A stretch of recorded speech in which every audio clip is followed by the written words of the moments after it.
In a world overflowing with noise, shallow takes, and information that evaporates the moment you hear it, Selenius Media exists for one purpose: to give you depth.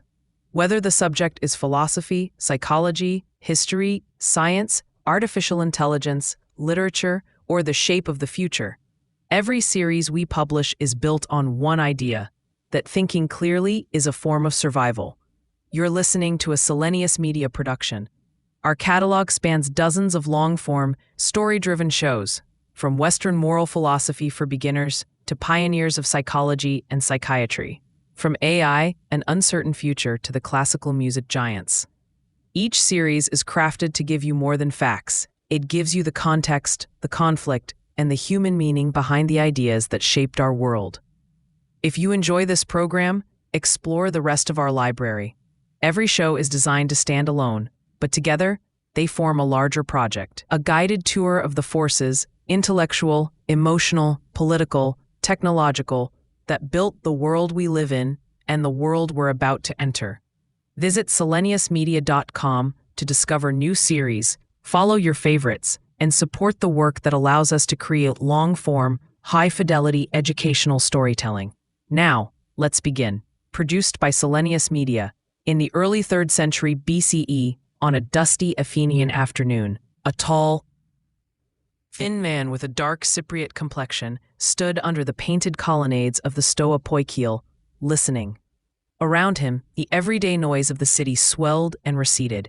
Sellers shouting prices in the Agora, boys chasing one another between stalls, the distant clang of a blacksmith's hammer. But under the shade of the Stoa, the air shifted. A philosopher was speaking, and the small crowd tightened around him. The man listening, 40 years old, reserved, with the stoop of someone long accustomed to reading, had come to Athens after losing almost everything in a shipwreck. His name was Zeno, from the city of Citium on the island of Cyprus, and in the years to come, the philosophy he would build in this very colonnade would reshape the moral imagination of the Mediterranean world. Zeno's story begins, as so many philosophical stories do, with a break in ordinary life. He was born around 334 BCE in Citium, a mixed Greek-Phoenician city on Cyprus, into a family involved in trade. His father is said to have been a merchant who traveled frequently to Athens and brought back books, especially the writings of Socrates. Those books, according to legend, first stirred Zeno's interest in philosophy. But he did not become a philosopher immediately.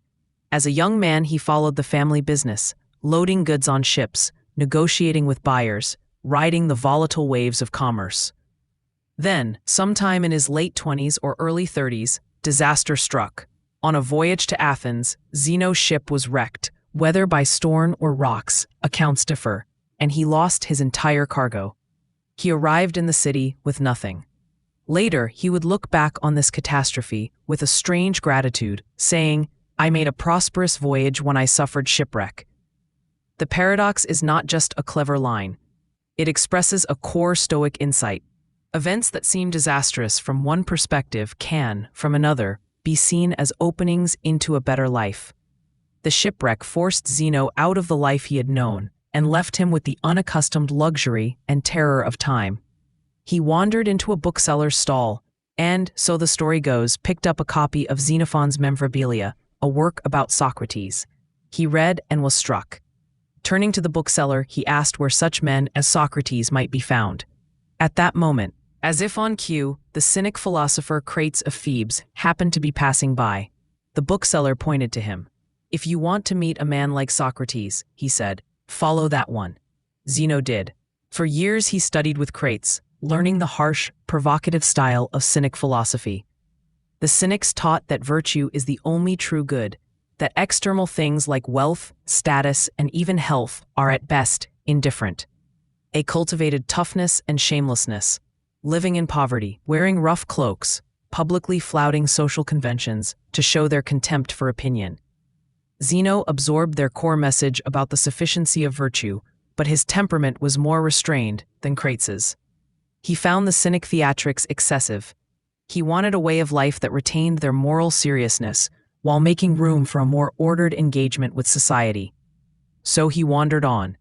He studied with a variety of teachers, the Megarian dialecticians, who prized logical argument, the followers of Plato in the Academy, perhaps even the followers of Aristotle in the Lyceum. Each group gave him something. The Cynics gave him moral rigor. The Megarians gave him an appreciation for logical structure. The Platonists gave him a sense of cosmic order.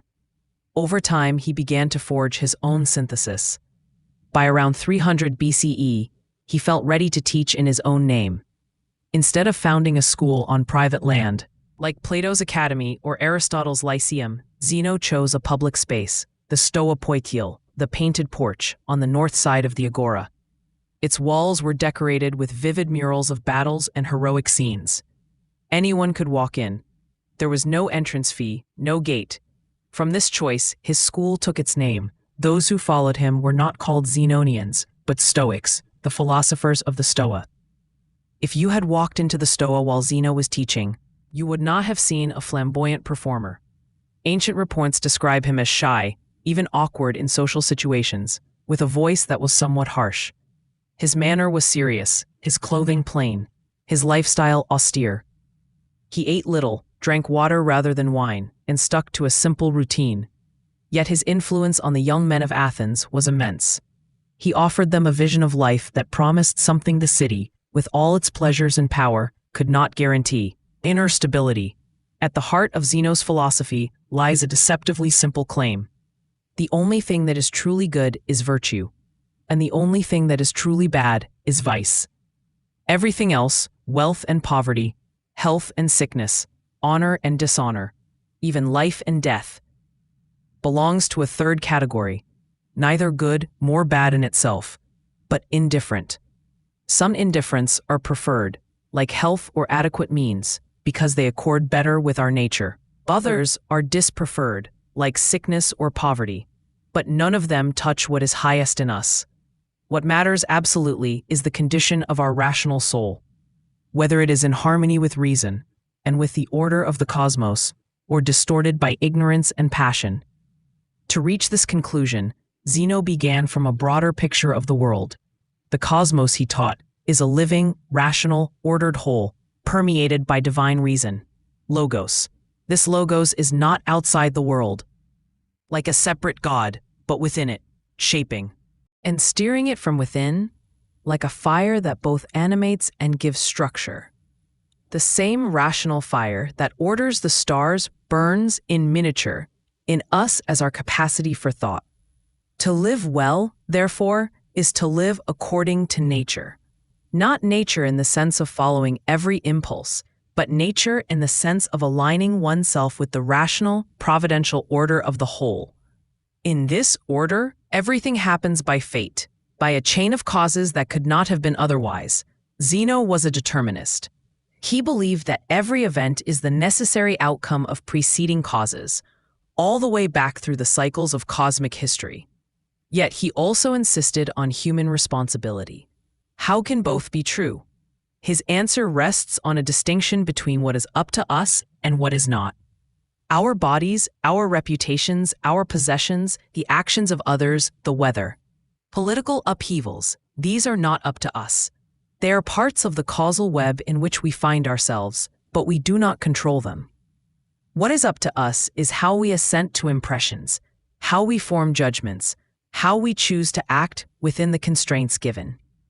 When something painful happens, say the loss of property in a shipwreck, or public insult, or the death of a loved one, the raw event is not, for Zeno, a moral evil.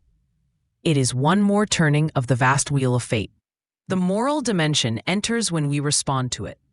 If we take the event as an unbearable catastrophe, rail against it, and let it drive us into rage or despair, we add vice to misfortune. If, instead, we acknowledge the pain but accept that the event was not in our power to prevent, and focus on what reason now calls us to do, we preserve our virtue. The external blow may remain heavy, but we do not compound it with inner collapse. This interior freedom in the midst of exterior constraint is what Zeno held out as the hallmark of the sage, the ideally wise person. The sage, he said, is like a skilled archer. He aims with all his ability at the target, but he does not stake his peace of mind on hitting it. because wind, movement, and countless other factors beyond his control can intervene. His excellence lies in his careful aiming, not in the outcome. In the same way, the virtuous person acts with all due care and attention, but knows that results are not wholly in his or her hands. Success and failure in the conventional sense become secondary. The primary success is to have acted in accordance with reason. For young Athenians raised in a culture obsessed with honor, status, and victory, this was both bracing and alluring. Zeno offered them a way to step off the roller coaster of public opinion without abandoning engagement with the world. His philosophy did not call for the cynic's withdrawal into begging and deliberate outrage. A Stoic could participate in politics, hold office, maintain a household. The difference lay in the inner stance. The Stoic statesman would see his role as one more appropriate function assigned by nature, to be executed with integrity, but not clung to as a source of identity. Central to Zeno's ethics is his analysis of the passions, pathy. He agreed with earlier philosophers that emotions can disrupt reasoning, but he gave this a sharper formulation. Passions, he taught, are not mere feelings. They are judgments gone wrong, value assessments that attribute to indifference a weight they do not deserve. Fear, for instance, is the judgment that something bad is about to happen to us. Grief is the judgment that something truly bad has already happened. Desire is the judgment that something in itself good is not yet ours.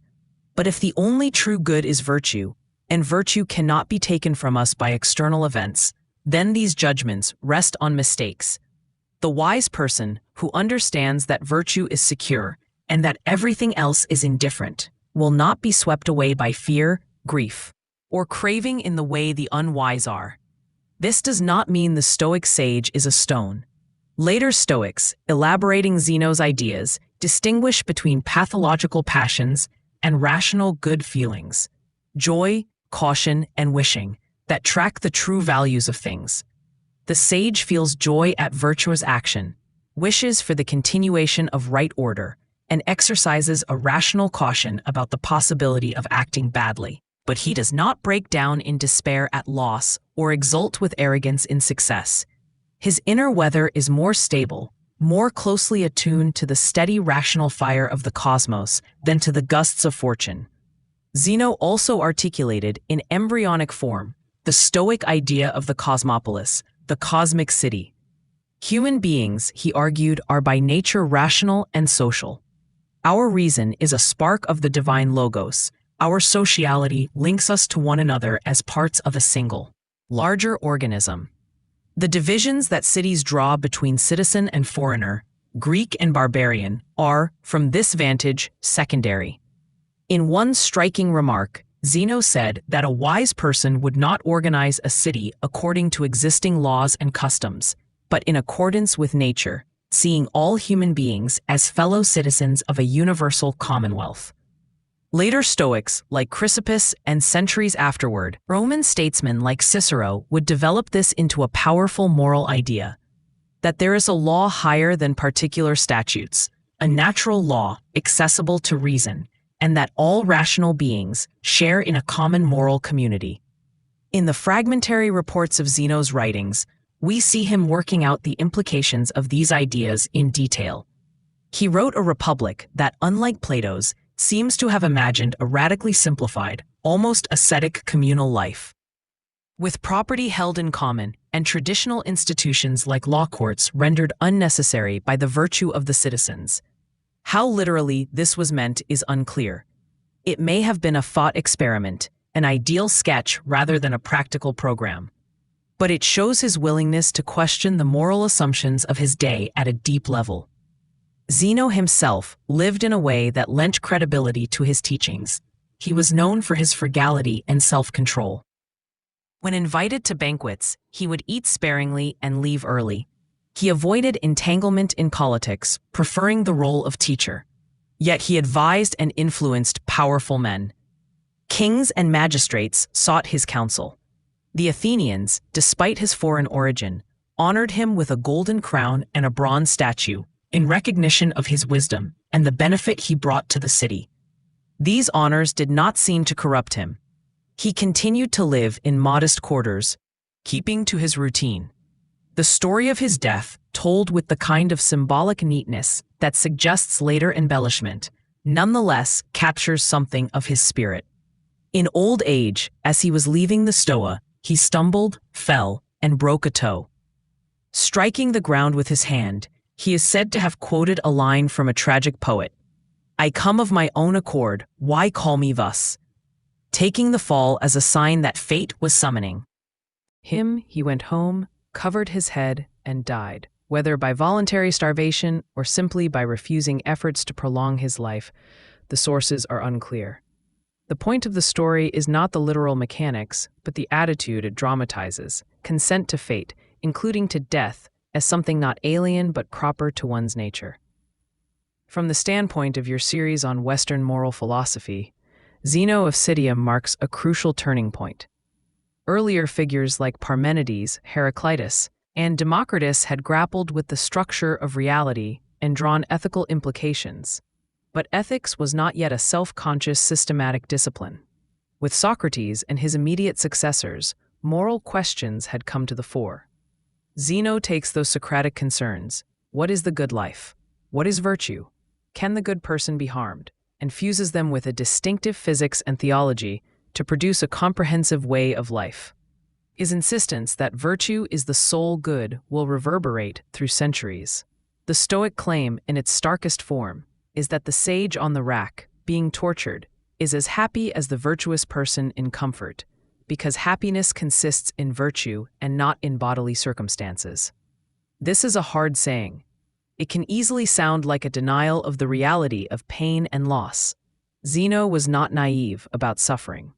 He knew that pain hurts, that loss cuts. His point was not to paper over the horror of cruelty or bereavement, but to say that the deepest part of us, our capacity to choose, to assent, to understand, remains, in principle, inviolable. Enemies can chain our limbs, but they cannot make us consent to injustice. Disease can ravage our body, but it cannot force us to lie, cheat, or betray. In that sense, our moral core is free, even in the grip of fate. This image of inner freedom in a determined world has proved compelling far beyond Stoicism. It finds echoes in Christian martyrs standing firm before persecutors, in modern resistors facing totalitarian regimes, in anyone who has ever said, "They can do what they like to me. I will not become like them." Whether or not those people have read Zeno, they are living out his central insight, that the most important arena of freedom is internal. In how we respond to what we cannot control, Zeno's doctrine of living according to nature also has a rich afterlife. For him, nature is not the raw, untamed wilderness, nor the sum of animal impulses. It is the rational, providential structure of the cosmos, and our own nature is our capacity to reason and to live in community. To live according to nature is to align our choices with that structure, to act justly, honestly, with self-control, seeing ourselves as parts of a larger whole and willing our individual good to coincide with the common good. Later, Roman Stoics like Seneca, Epictetus, and Marcus Aurelius will make this their mantra. When Marcus writes in his Meditations that what is not good for the hive is not good for the bee, he is echoing Zeno's cosmopolitan, organismic view of human society. At the same time, the Stoic emphasis on indifference can be easily misunderstood. Zeno did not deny that health is, in ordinary terms, preferable to sickness, or that adequate resources are preferable to starvation. He categorized such things as preferred indifference, meaning that all else being equal, it is reasonable to pursue them. But he warned against making them conditions for happiness. If I tell myself I cannot live a good life unless I have a certain income, a certain status, a certain kind of partner, I am handing my peace of mind over to forces beyond my control. Zeno's demand is radical: to be prepared in principle, to live with integrity under any external conditions fate may bring. There is a hardness in this ideal that has always attracted and repelled in equal measure. Critics accuse Stoicism of emotional suppression, of denying the value of personal attachments. Yet the best Stoics insist that love, friendship, and even grief have their place. The difference lies in how tightly we cling. To love someone, in Zeno's spirit, is to will their good as a rational being, not to cling to them as a possession whose loss would annihilate us. To grieve, when they die, is natural. To be destroyed by grief is to forget that death is part of nature's law for all. Zeno himself never saw the full flowering of Stoicism. After his death, his immediate successors, Cleanthes and then Chrysippus, elaborated his doctrines into a highly articulated system, with intricate logic and detailed psychological theory. But Zeno laid the foundations. He drew the rough lines of a worldview in which everything that happens is both fated and ordered, in which human reason is a spark of divine fire, in which the moral life consists in working with nature rather than against it. He embodied in his own austere, slightly awkward way the virtues he taught: simplicity, courage, constancy.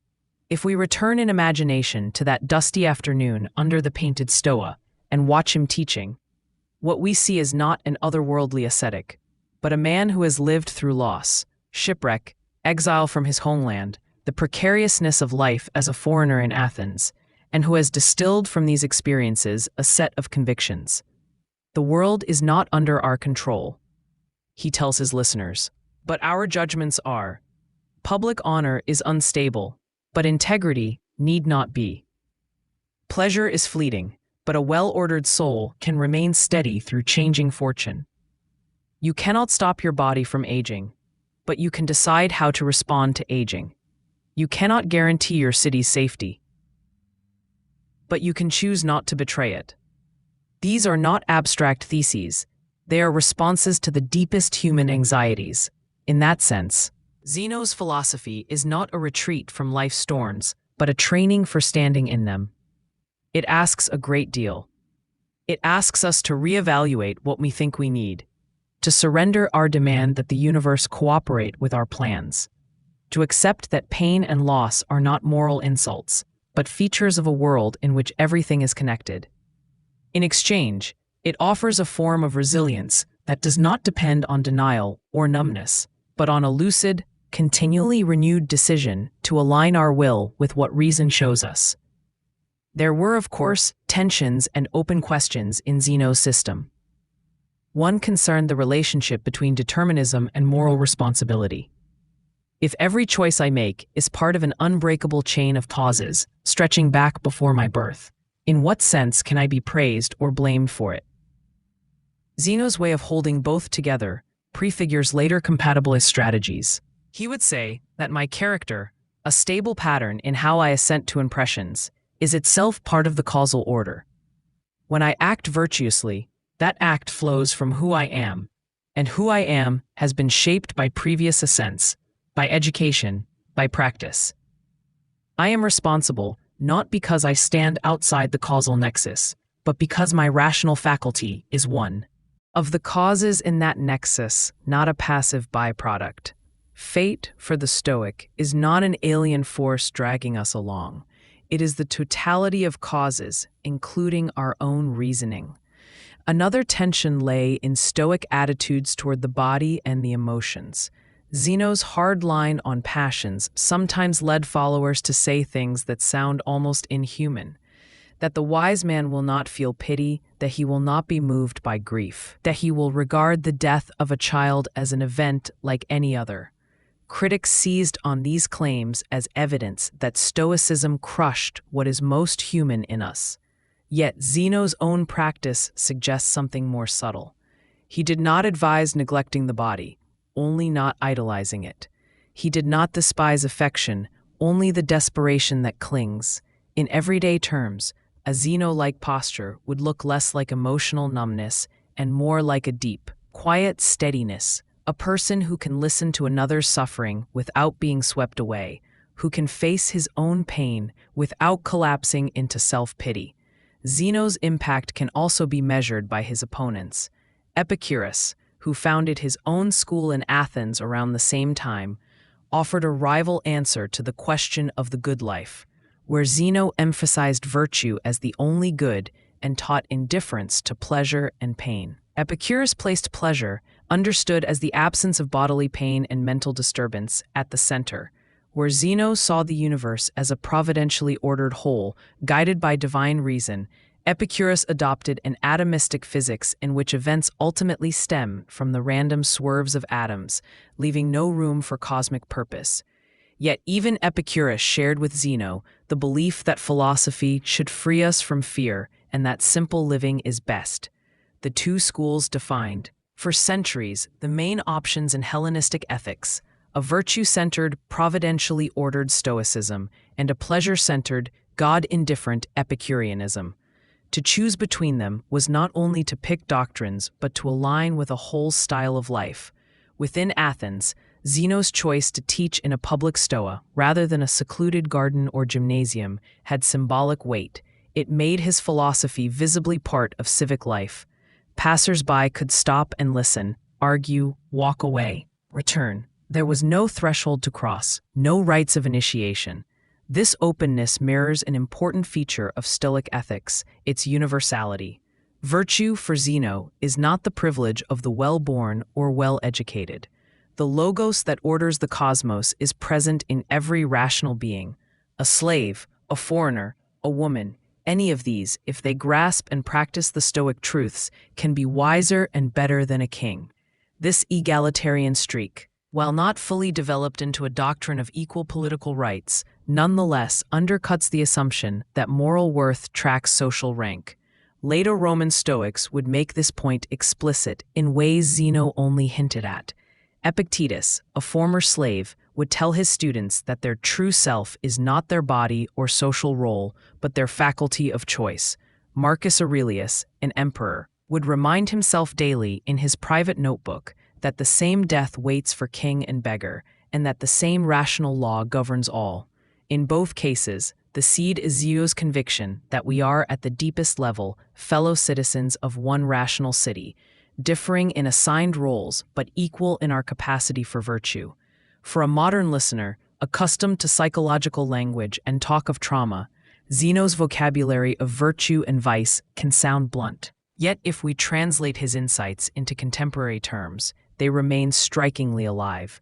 When therapists speak of cognitive distortions, catastrophizing, black and white thinking, overgeneralization, they are, in effect, diagnosing the same kind of mistaken value judgments Zeno called passions. When resilience researchers talk about locus of control and the benefits of focusing on what we can influence rather than on what we cannot, they echo the Stoic distinction between what is up to us and what is not.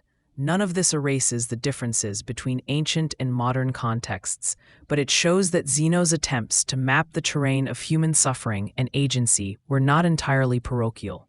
Finally, there is the question of hope. Does Zeno's world, governed by an inflexible fate, leave room for hope in any meaningful sense?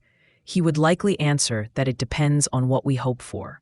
If we hope for exemption from pain, for special treatment by the cosmos, for a guarantee that our projects will succeed, then no. Such hope is vain and will only lead to bitterness. But if we hope to become more lucid, more courageous, more just, if we hope to bring our own small sphere of action into better alignment with the rational order of things, then fate itself becomes an ally. Every challenge, every loss, every joy becomes material for the practice of virtue. Hope shifts from a wish that the world will spare us to a confidence that, whatever the world brings, we can respond in a way that honors our nature as rational, social beings. This is perhaps the deepest legacy of Zeno of Citium, the redefinition of what it means to have a good life. Not a life padded against all harm, not a life bloated with luxury or insulated by power, but a life in which the ruling part of the soul has learned to say yes to reality without servility and no to vice without hatred. In that sense, every time a person pauses before reacting, examines the judgment embedded in their feeling, and chooses a response guided by a larger view rather than by immediate impulse, something of Zeno's old lesson under the painted stoa is being practiced again, centuries and worlds away from the dust and sun of his Athens.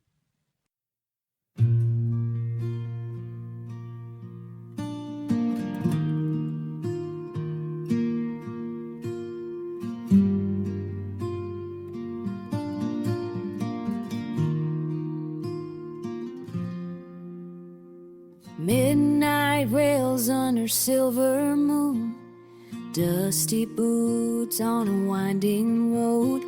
A shadow's the only friend I've known since she packed up and let me go.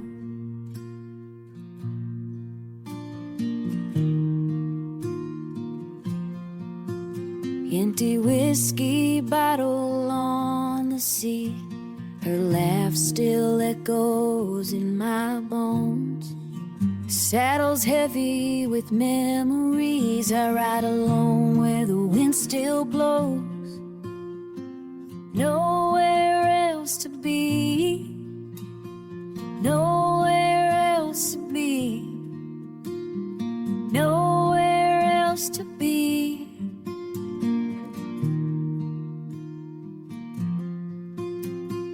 Nowhere else to be, nowhere else to be, nowhere else to be.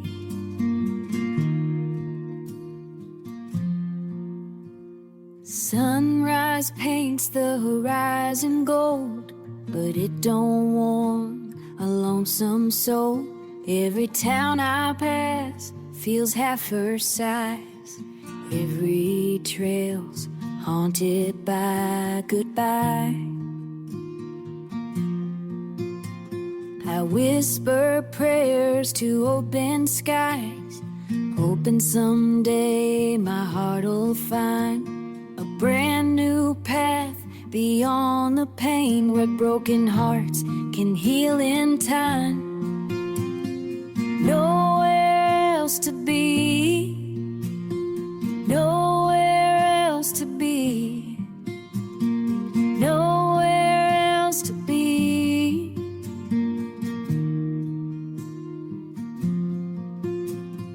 Nowhere else to be, nowhere else to be.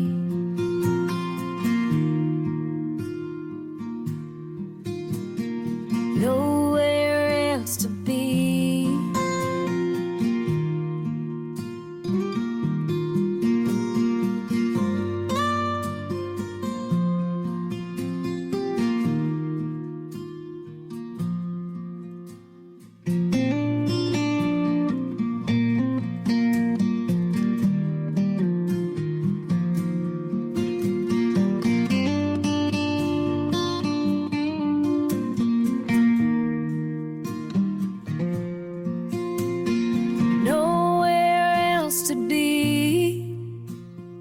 Nowhere else to be,